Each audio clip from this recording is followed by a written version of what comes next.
Hey guys, कैसे हो आप सभी। आशा करती हूँ सभी अच्छे होंगे, बढ़िया होंगे। स्वागत करती हूँ मैं आप सभी का अपने YouTube channel study with Deepa Saini में। आज की क्लास में हम 8 क्लास की एनसीईआरटी पढ़ेंगे और 8 क्लास के एनसीईआरटी में आज आपका रहने वाला चैप्टर 3 और चैप्टर 3 का पार्ट 1 हम अपने इससे पहले वाली वीडियो में कम्प्लीटली पढ़ चुके हैं, जो कि आपको ज्योग्राफी एनसीईआरटी सीरीज़ वाली प्लेलिस्ट पर मेरे चैनल में मिल जाएगी। तो आज हम इस वीडियो का सेकंड पार्ट है। तो जो स्टूडेंट पहली बार इसे देख रहे हैं तो मैं चाहूँगी कि आप इस चैप्टर को पार्ट 1 ज़रूर देखना इसका, फिर देन पार्ट 2 देखना। ओके, तो चलिए शुरू करते हैं अपनी आज की वीडियो। तो ये खनिज और शक्ति संसाधन चैप्टर का नाम था और इसमें हमें खनिज क्या होते हैं, टाइप ऑफ मिनरल्स यानी खनिजों के प्रकार, धात्विक और अधात्विक, और फिर अलग अलग महाद्वीपों में खनिजों का वितरण, और इसके साथ साथ खनिजों का उपयोग और संरक्षण। यहाँ तक हम अपनी पिछली वीडियो में कंप्लीटली पढ़ चुके हैं। आगे आज हमारा टॉपिक रहेगा शक्ति संसाधन। शक्ति संसाधन तो यहाँ पर कुछ डिस्कस है, वही आपका सेम सन्नी की माँ अपने दिन की शुरुआत गाइजर का बटन दबाने से करती है। तो सन्नी को जगाने से पहले उसके विद्यालय की वर्दी पर इस्त्री करती है। इसके बाद उसके लिए ब्लेंडर में 1 गिलास संतरे का जूस तैयार करने के लिए रसोई घर में तेजी से जाती हैं। सन्नी, क्या आपने स्नान कर लिया? आओ और अपना नाश्ता करो। सन्नी के लिए गैस स्टोव पर नाश्ता बनाते हुए माँ पुकारती है।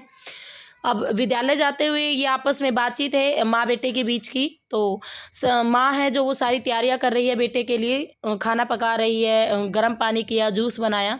तो सन्नी बत्तियों और पंखों के बटन बंद करना भूल जाता है विद्यालय जाते टाइम। तो माँ उन बटनों को बंद करते समय सोचती है कि शहरों में जीवन आरामदायक प्रतीत होता है, लेकिन विद्युत उपकरणों यानी गैजेट जो सभी बिजली की खपत करते हैं, उनकी अधिक से अधिक निर्भरता मांग और पूर्ति के बीच विशाल अंतर पैदा करती है। कितनी आपकी डिमांड है और कितनी सप्लाई हो रही है। विज्ञान और प्रौद्योगिकी के नए प्रचलन से जीवन शैलियों में बहुत तेजी से परिवर्तन आ रहे हैं। शक्ति या ऊर्जा हमारे जीवन में बहुत महत्वपूर्ण भूमिका निभाते हैं। क्यों? क्योंकि देखो, उद्योग है, एग्रीकल्चर है, ट्रांसपोर्ट है, कम्युनिकेशन है, प्रतिरक्षा, इन सब के लिए शक्ति की आवश्यकता होती है। ऊर्जा संसाधनों को भी विस्तृत रूप से परंपरागत और गैर परंपरागत 2 पार्ट में डिवाइड किया जाता है। तो सबसे पहले परंपरागत स्रोत। तो एग्जाम में भी आप देखते हो यहाँ से आपका 1 नंबर का क्वेश्चन हमेशा बनता है। परंपरागत, या तो ये पूछेगा निम्न में से कौन सा आपका परंपरागत स्रोत नहीं है, कौन सा है। तो ऊर्जा के परंपरागत स्रोत वे हैं जो लंबे समय से सामान्य उपयोग में लाए जा रहे हैं। ईंधन और जीवाश्मी ईंधन, ये दोनों परंपरागत ऊर्जा के 2 मुख्य स्रोत में आते हैं, यानी लंबे टाइम से, लॉन्ग टर्म से हम सामान्य रूप से इनका यूज कर रहे हैं। तो सबसे पहले इसमें आता है ईंधन। इसका उपयोग पकाने और ऊष्मा प्राप्त करने के लिए व्यापक रूप से होता है। भोजन को पकाने और आपकी ऊष्मा प्राप्त करने के लिए हमारे देश में ग्रामीणों द्वारा उपयोग की गई 50% से अधिक ऊर्जा ईंधन से ही प्राप्त होती है। यानी खाना पकाना है तो भी गांव में आप देखते हो चूल्हे वगैरह होते हैं, ठीक है, हारा होता है, तो उनमें लकड़ियाँ वगैरह यूज़ करके ही खाना वगैरह पकाया जाता है। अब तो आपके काफ़ी डेवलपमेंट हो चुका है, तो काफ़ी चीज़ें हमारे इंडिया में आ चुकी हैं।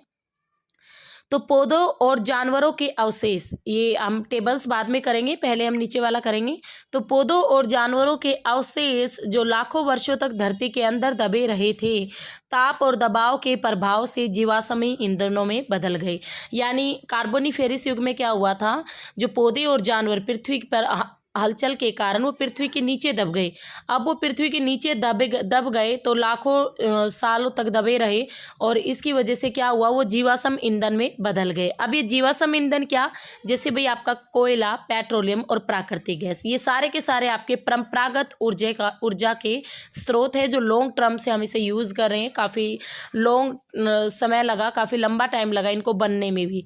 तो जीवाश्म ईंधन में आपके परंपरागत स्रोत में क्या आते हैं, कोयला, पेट्रोलियम और प्राकृतिक गैस। इन खनिजों की जो भंडार है वो सीमित है। विश्व की बढ़ती जनसंख्या जिस दर से इनका उपयोग कर रही है वह इनके निर्माण की दर से कहीं अधिक है, इसलिए ये शीघ्र ही समाप्त होने वाले हैं। समझ गए? तो पौधों और जानवरों के अवशेष जो काफ़ी लंबे टाइम तक धरती के अंदर दबे रहे, फिर वो कोयला, पेट्रोलियम, प्राकृतिक गैस बन गए, जिसे आप परंपरागत स्रोतों के रूप में जानते हो। सबसे पहला आता है कोयला। कोयल। तो ये बहुतायत में पाया जाने वाला जीवाश्म ईंधन है, काफ़ी मात्रा में पाया जाता है। इसका उपयोग घरेलू ईंधन के रूप में, उद्योगों में यानी इंडस्ट्री में, लोहा और इस्पात उद्योगों में, वाष्प इंजनों में, विद्युत यानी बिजली पैदा करने में भी किया जाता है। कोयले से जो प्राप्त बिजली होती है उसे कहते हैं तापीय ऊर्जा। तापीय ऊर्जा किसे कहते हैं? कोयले को जलाकर जो बिजली बनाई जाती है उसे कहते हैं तापीय ऊर्जा। कोयला जिसका हम आज उपयोग कर रहे हैं वह लाखों वर्ष पूर्व विशाल फर्न और दलदल के पृथ्वी की परतों में दबने से बना है। कोयला इसीलिए अंतर्हित धूप के रूप में भी जाना जाता है। तो जो कोयला आज आप यूज़ कर रहे हो उसे बनने में लाखों वर्ष लगे हैं, और ये पृथ्वी की लेयर्स के बीच, जो क्रस्ट मेंटल कोर, इनके अंदर यानी क्रस्ट के बीच, लेयर्स के बीच, चट्टानों के बीच ये पेड़ पौधे और जीव जंतुओं के दबने से बना है। इसीलिए कोयले को अंतर्हित धूप के रूप में भी जाना जाता है। अब आप देख लो, आपको मैं एक दिखाती हूँ। ये है भैया आपका तापीय ऊर्जा संयंत्र का दृश्य यहाँ पर, ठीक है। तो जिससे आपकी कोयला जलाकर बिजली बनाई जाती है। और यहाँ पर उत्तर पूर्व में भारत में ये ईंधन ले जाती हुई एक महिला, तो ये लकड़ियाँ हैं इसकी टोकरी में, तो ईंधन ले जा रही है ये। तो वहाँ पर चूल्हे वगैरह का ही ज़्यादा यूज़ होता है। अब हम इसकी टेबल्स देख लेते हैं। तो ये खनिज तेल और प्राकृतिक गैस, इन दोनों का कंपैरिजन किया हुआ है। तो यहाँ पर खनिज तेल आसानी से परिवहन किया जाता है। खनिज तेल यानी आपका पेट्रोल, जिससे पेट्रोल डीजल वगैरह बनाया जाता है। और इसके अलावा पेट्रो रसायन उद्योग के लिए भी बेस का काम करता है, क्योंकि इसी खनिज तेल से ही औषधियों के रूप में अनेक पदार्थ निकलते हैं, जैसे पॉलीमर्स हुआ, प्लास्टिक हो गया, तो बहुत सारी चीज़ें और उनसे अलग अलग चीज़ें बनाई जाती हैं। हानि, तो खनिज तेल के लाभ सुन लिया आपने, हानि सुन लो। तो तेल अधिक प्लावन और गैस रिसाव के कारण ऑक्सीजन का अवक्षय हो जाता है। तो कई बार खनिज तेल की जो पाइपलाइन होती है उनमें रिसाव हो जाता है, और जिससे आपकी ऑक्सीजन का भी अवक्षय होता है। निर्मुक्त प्रदूषण के कारण अम्ल वर्षा भी इसका एक बहुत बड़ा नुकसान है, और नए ईंधन का अन्वेषण आसान नहीं है। प्राकृतिक गैस आसानी से परिवहन हो जाएगी पाइपलाइन के द्वारा। तेल और कोयले से अधिक स्वच्छ है, प्रदूषण थोड़ा कम होता है इससे, और तेल से सस्ता भी है, ठीक है। नेक्स्ट आता है हमारा ऊर्जा के परंपरागत स्रोत। तो ऊर्जा की जो परंपरागत स्रोत है, तो सबसे पहले इसके लाभ और हानि। ऊर्जा के परंपरागत स्रोत में सबसे पहले ईंधन आते हैं, लाभ और हानि। तो सुप्राप्य यानी प्राप्त हो जाते हैं अच्छी तरीके से, बहुसंख्यक लोगों को ऊर्जा प्रदान करते हैं। बहुत सारे लोग लकड़ियों का ही यूज़ करके ऊर्जा प्राप्त करते हैं। हानि क्या है? संग्रहण में, इनको इकट्ठा करने में लकड़ियों को आपका अधिक टाइम लग जाता है। प्रदूषण बहुत ज़्यादा फैलाते जब जलाया जाता है। हरित गृह प्रभाव में वृद्धि करता है, और निर्वनीकरण, तो ये सारी इसकी हानि है, लॉस है। कोयला का देख लो। तो कोयला जो लाभ क्या है? विस्तृत रूप से उपलब्ध है एक तो, और दूसरा विद्युत यानी बिजली बनाने के लिए भी उपयुक्त है कोयला। हानि क्या है? प्रदूषण, पॉल्यूशन इसका सबसे बड़ा नुकसान है, और परिवहन के लिए भी ये भारी है। अगर आपको एक जगह से दूसरे जगह पर ले जाना है तो उसके लिए भी काफ़ी जोखिम भरा काम हो जाता है। तीसरा आता है जल विद्युत। जल विद्युत के लाभ क्या है? प्रदूषण मुक्त है, कोई पॉल्यूशन नहीं होगा। सिंचाई और मत्स्य को बढ़ावा देता है जल विद्युत। जहाँ पर पानी को इकट्ठा किया जाता है वहाँ पर मछलियाँ भी पाल सकते हो, सिंचाई में भी पानी को यूज कर सकते हो, और सस्ता है। हानि क्या है? स्थानीय समुदाय का विस्थापन हो जाता है। कई बार जो निचले एरिया है वो पानी में डूब जाते हैं, जल प्लावन हो जाता है। स्थापित करने में काफ़ी खर्चा लगता है जल विद्युत को। तो ये थे आपके कुछ स्रोत और इनके लाभ और हानि जो हमने पढ़ लिए हैं, मैंने आपको एक एक समझा दिया है। तो अब हम कोयला पढ़ रहे थे, तो कोयले को ही आगे कंटिन्यू करेंगे। तो कोयले में विश्व में अग्रणी कोयला उत्पादक देशों में जो चीन है, अमेरिका है, जर्मनी है, रूस, दक्षिण अफ्रीका, फ्रांस, ये सारे के सारे आते हैं कोयला उत्पादक देशों में। भारत के कोयला उत्पादक क्षेत्र रानीगंज पश्चिम बंगाल में, झरिया, धनबाद, बोकारो, ये सारे के सारे झारखंड में आते हैं, ठीक है। धनबाद और बोकारो झारखंड में, पश्चिम बंगाल में आता है झरिया, और कोयला उत्पादक क्षेत्र जो रानीगंज है वो भी आपका पश्चिम बंगाल में आता है। पेट्रोलियम, पेट्रोल जिससे आपकी कार चलती है, आपको सबको पता है बिना पेट्रोल कार चल नहीं सकती। तो तेल जो आपकी साइकिल को चरमराने से रोकता है। दोनों की शुरुआत गाढ़े और काले द्रव से होती है, यानी जब हमें मिलता है तो गाढ़े रूप में और काले रूप में मिलता है, जिसे पेट्रोलियम कहते हैं। ये आपकी चट्टानों की परतों के बीच में पाया जाता है, अवसादी चट्टानों की परतों के बीच में, ठीक है। मैंने आपको पिछली वीडियोस में ही बताया था। और इसका वेधन अपतटीय और तटीय क्षेत्रों में स्थित तेल क्षेत्रों से, यानी हमें ये प्राप्त कहाँ से होता है, जो समुद्र के अपतटीय एरियाज हैं, कोस्टल एरियाज हैं, वहाँ से हमें पेट्रोलियम की प्राप्ति होती है। तदुपरांत इसे प्रशिक्षणशाला में भेजा जाता है, यानी रिफाइनरी में भेजा जाता है, क्योंकि इसमें बहुत सारी अशुद्धियाँ होती हैं। ठीक है, अब इसमें बहुत सारे पदार्थ डाले जाते हैं, विभिन्न तरह के उत्पाद प्राप्त होते हैं, जैसे डीजल है, पेट्रोल है, मिट्टी का तेल, मोम, प्लास्टिक, स्नेहक, ये सारी चीज़ें तैयार की जाती हैं। और पेट्रोलियम और इससे बने उत्पादों को काला सोना कहा जाता है। तो आप ये याद रखोगे, काला सोना किसे कहते हैं, ब्लैक गोल्ड किसे कहते हैं, पेट्रोलियम को, क्योंकि ये बहुत अधिक मूल्यवान है। पेट्रोलियम के मुख्य उत्पादक देश आपके जो मध्य पूर्व के देश है ना, ईरान, इराक, सऊदी अरब और कतर, ये वाले जो देश हैं, यहाँ पर पेट्रोलियम का ज़्यादा उत्पादन होता है। अन्य उत्पादक देशों में अमेरिका का भी आता है। अमेरिका का सबसे पहला तेल का कुआं 1859 में खोदा गया था, पेंसिल्वेनिया में। रूस भी आता है, वेनेजुएला भी आता है, जो कि दक्षिण अमेरिका में पड़ता है, अल्जीरिया, ये सारे आते हैं आपके। ठीक है, इसके अलावा भारत में भी अगर हम देखें ना, तो भारत में भी जैसे असम है, भारत में असम में डिगबोई में पहला तेल का कुआं खोदा गया था, इंडिया के अंदर, असम में, असम राज्य में। और मुंबई में जो बॉम्बे हाई है, मुंबई से 176 किलोमीटर दूर समुद्र के बीचों बीच है ये मुंबई हाई वाला एरिया, जहाँ से काफ़ी तेल प्राप्त किया जाता है। उसके अलावा कृष्णा नदी और गोदावरी जो नदियों के डेल्टाई एरियाज हैं, जहाँ पर ये समुद्र में मिलते हैं, वहाँ पर भी तेल की काफ़ी संभावनाएं हैं। तो ये सारे थे आपका पेट्रोलियम। नेक्स्ट आता है प्राकृतिक गैस। तो प्राकृतिक गैस की बात करें तो पेट्रोलियम निक्षेपों के साथ, यानी जहाँ पर आपका पेट्रोलियम पाया जाएगा उसके साथ साथ प्राकृतिक गैस भी पाई जाती है, और तब निर्मुक्त होती है, और तब ये निर्मुक्त हो जाएगी, और इस अप्रशिक्षित तेल को धरातल पर लाया जाता है, और इसका उपयोग घरेलू और वाणिज्यिक ईंधन के रूप में किया जाता है। रूस, नॉर्वे, यूके, नीदरलैंड प्राकृतिक गैस के मुख्य उत्पादक देश हैं। भारत में अगर हम बात करें तो भारत में भाई जैसलमेर, जो कि राजस्थान में पड़ता है, कृष्णा गोदावरी का जे डेल्टा, यहाँ पर आपका पेट्रोलियम भी पाया जाता है। त्रिपुरा में और मुंबई के कुछ अपतटीय क्षेत्र जहाँ से तेल भी प्राप्त होता है। तो ये सारे के सारे प्राकृतिक गैस के भंडार है भारत में। विश्व के बहुत कम देशों के पास ही प्राकृतिक गैस के अपने पर्याप्त भंडार हैं। हमारे द्वारा जीवाश्म ईंधनों के उपभोग की तीव्र वृद्धि ने चिंताजनक दर से इन्हें समाप्ति तक पहुंचा दिया, कि हम इतना अंधाधुंध इनको यूज़ कर रहे हैं, बेफजूल यूज़ कर रहे हैं, जिसकी वजह से अभी समाप्ति की ओर जा रहे हैं। और इन ईंधनों के जलने से निकलने वाली जो विषैले प्रदूषक है, ये भी हमारे लिए चिंता, यानी पॉल्यूशन, ये ख़त्म तो हो रहे हैं, उसके साथ साथ पॉल्यूशन भी एक, ये लगा लो, बहुत बड़ी समस्या है हमारे लिए। तो जीवाश्मी ईंधनों का अनियंत्रित जलना, अनियंत्रित टाटा के टपकने के समान है, जो अंततः सूख जाती है। इससे हमारा ध्यान ऊर्जा के विभिन्न गैर परंपरागत स्रोतों के दोहन की ओर बढ़ाया, जो कि जीवाश्म ईंधनों के स्वच्छतर विकल्प है। मीन्स अगर हम ऐसे ही इनको यूज़ करते रहे तो फ्यूचर में तो कुछ बचेगा ही नहीं, और इसके अलावा और भी काफ़ी मुश्किलें हमारे सामने खड़ी हो जाएंगी। प्रदूषण सबसे बड़ी है। पेट्रोलियम शब्द लैटिन भाषा के पैट्रा जिसका अर्थ होता है शैल, और ओलियम जिसका अर्थ होता है तेल, यानी इसलिए पेट्रोलियम का अर्थ होता है शैल तेल, यानी चट्टानों वाला तेल। तो चट्टानों के बीच शैल तेल, अवसादी चट्टानों के बीच पाया जाता है पेट्रोलियम। नेक्स्ट आता है सीएनजी। कई बार एग्जाम में मैंने देखा है कि सीएनजी की फुल फॉर्म बहुत पूछी जाती है। तो संपीड़ित प्राकृतिक गैस, यानी कंप्रेस्ड नेचुरल गैस, सीएनजी की फुल फॉर्म है भाई, इसको आप याद रखना, कंप्रेस्ड नेचुरल गैस। एक प्रचलित पर्यावरण हितैषी ऑटोमोबाइल ईंधन है। पर्यावरण हितैषी क्यों? क्योंकि इसको जलाने से कभी भी पोल्यूशन नहीं होता।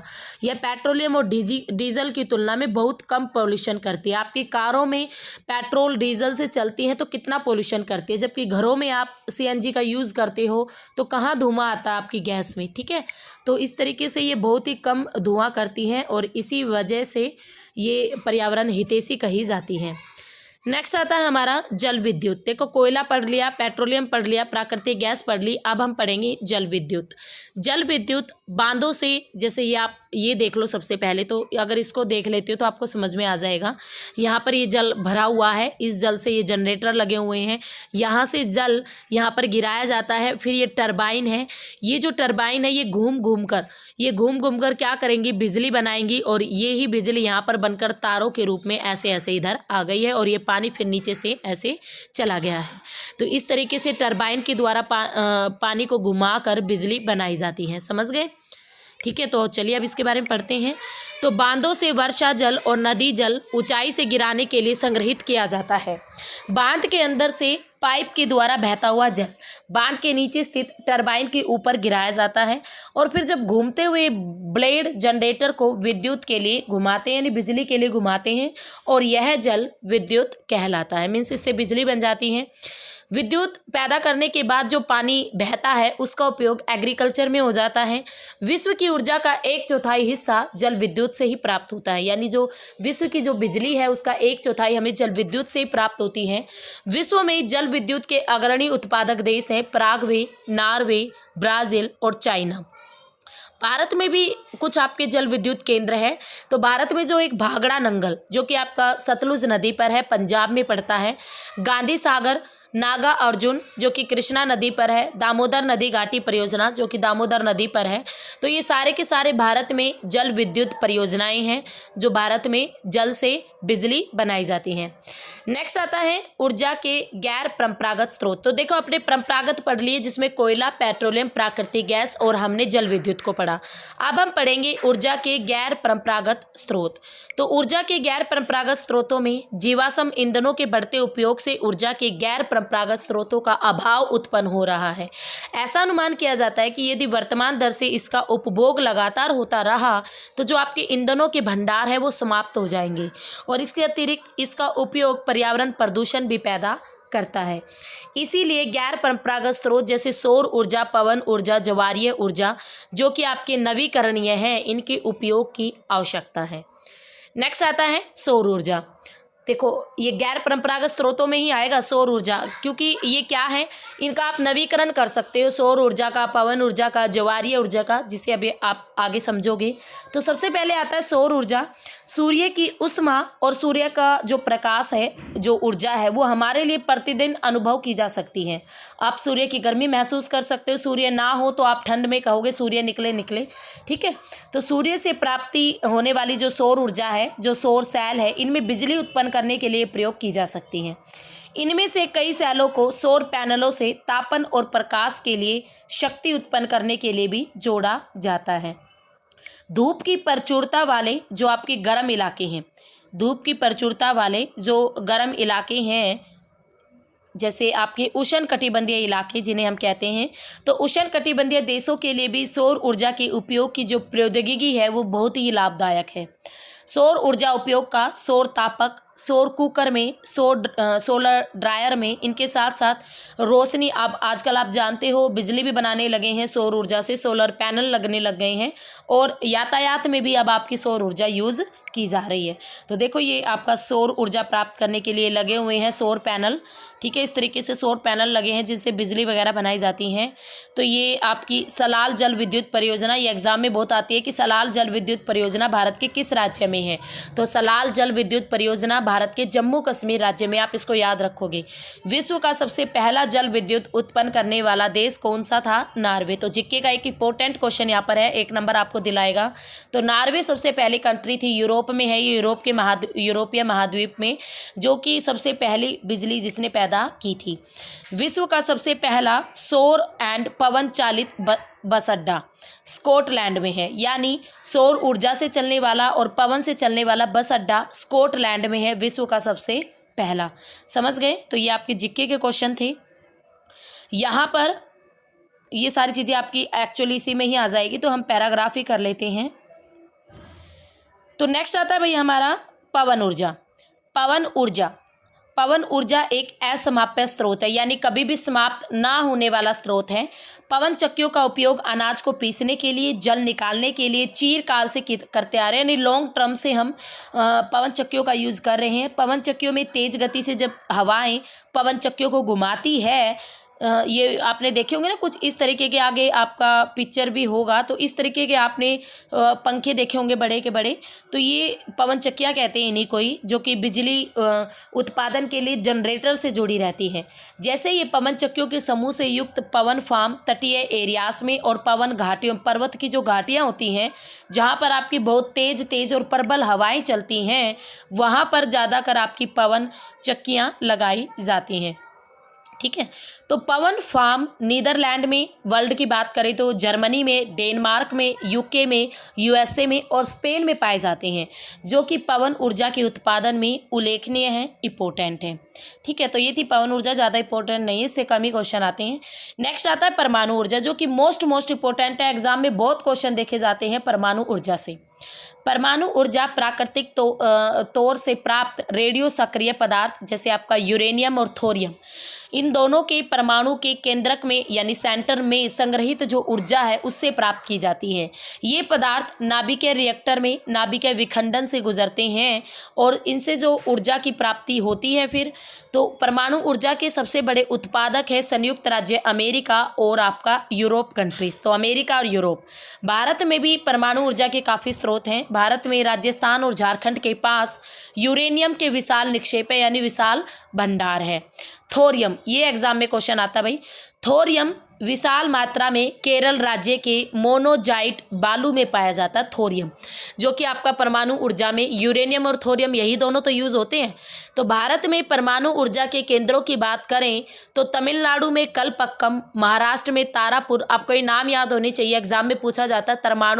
आपका तारापुर परमाणु ऊर्जा केंद्र भारत के किस राज्य में? महाराष्ट्र में। कलपक्कम परमाणु ऊर्जा केंद्र किस राज्य में? तमिलनाडु में। राजस्थान में आपका कोटा के निकट राणा प्रताप सागर परमाणु ऊर्जा केंद्र, यूपी में आपका नरोरा परमाणु ऊर्जा केंद्र, कर्नाटक में कैगा परमाणु ऊर्जा केंद्र। तो ये सारे के सारे आपके परमाणु ऊर्जा केंद्रों के नाम आपको रीड होने चाहिए, पता होने चाहिए। ठीक है, नेक्स्ट आता है हमारा भूतापीय ऊर्जा। भूतापीय ऊर्जा वो ताप ऊर्जा जो हमें पृथ्वी से प्राप्त होती है, इसे भूतापीय ऊर्जा कहलाती है।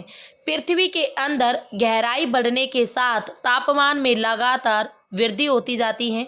कभी कभी यह तापमान ऊर्जा भू सतह पर गर्म जो पानी है उसके झरनों के रूप में प्रकट हो जाती है।